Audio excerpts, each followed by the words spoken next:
Hi నమస్తే, నేను మీ journalist రెహమాన్ని. Andhra Pradesh రాజధాని అమరావతి విషయంలో కూటమి ప్రభుత్వం రోజుకు అబద్ధం చెబుతోంది.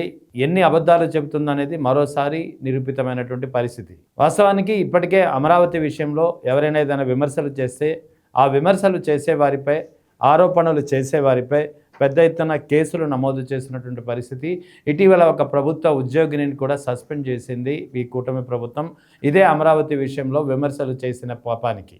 ఇప్పటికీ ఆ సస్పెన్షన్ రివోక్ చేసినటువంటి పరిస్థితి లేదు.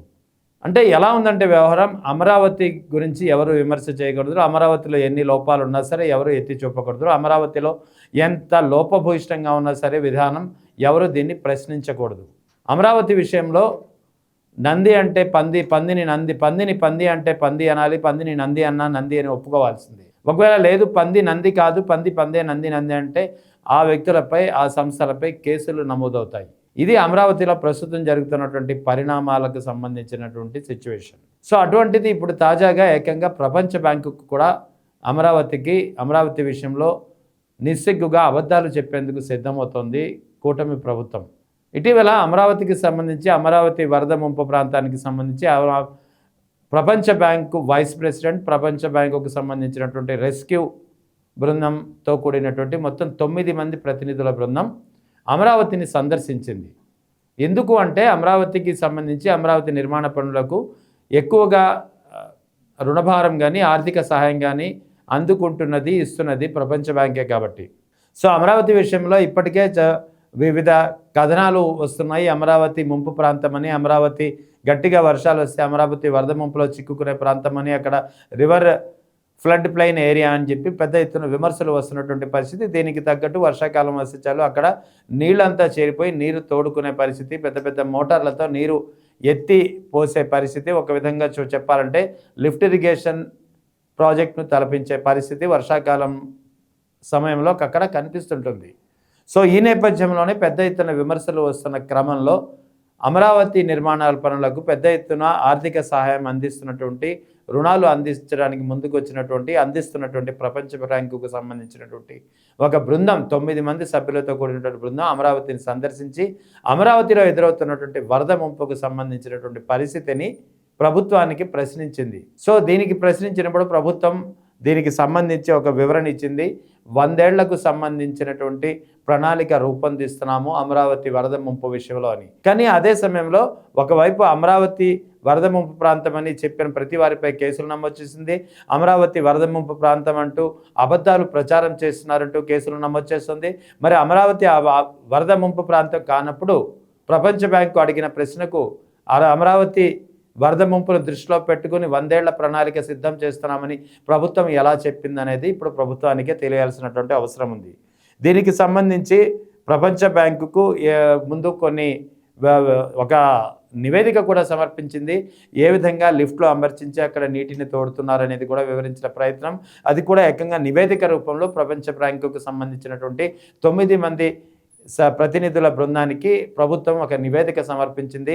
ఎక్కడి నుంచి నీరు ఎలా లిఫ్ట్ చేస్తున్నారు, ఆ లిఫ్ట్లు ఎక్కడ అమర్చి ఎలా లిఫ్ట్ చేస్తున్నారు అనేది క్లియర్గా ఆ రిపోర్ట్లో ఉన్నటువంటి పరిస్థితి.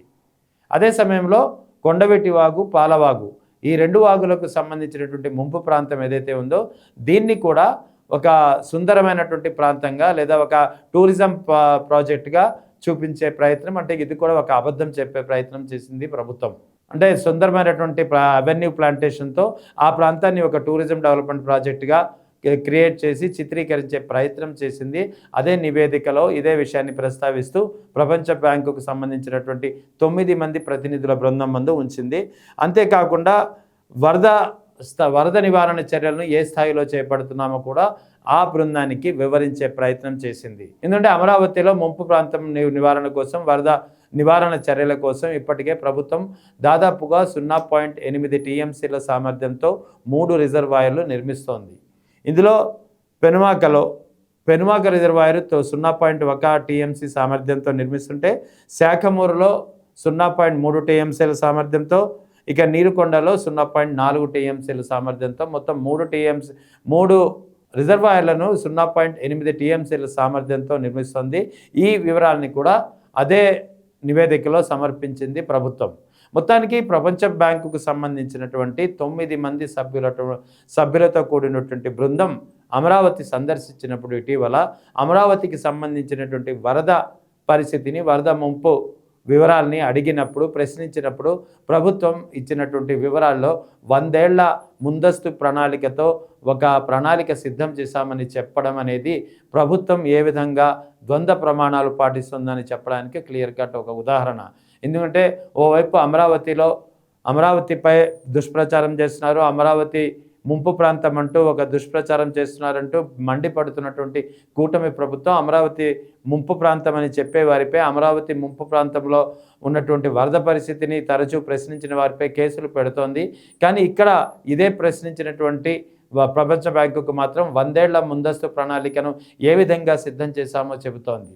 అంటే ఇక్కడ నిజంగానే అది అమరావతి అనేది ఒక ఫ్లడ్ ప్లైన్ ఏరియా కాకపోతే, నిజంగానే అమరావతిలో వరద ముంపు లేకపోతే, నిజంగానే అమరావతిలో వరద పరిస్థితులు లేకుండా ఉండుంటే 100 ఏళ్ల ప్రణాళిక సిద్ధం చేయాల్సినటువంటి అవసరం ఏంటనేది కూటమి ప్రభుత్వానికే తెలియాలి. మొత్తానికి ఓవరాల్గా అమరావతి విషయంలో వరల్డ్ బ్యాంక్ ఇటీవల పర్యటించిన సందర్భంగా ప్రభుత్వ ద్వంద్వ ప్రమాణాలు కానీ, ప్రభుత్వ విధానాలు కానీ, ప్రభుత్వం ఏ విధంగా నిస్సిగ్గుగా అబద్ధాలు చెబుతుందో అనేది కూడా క్లియర్ కట్గా మరోసారి అర్థమవుతున్నటువంటి పరిస్థితి.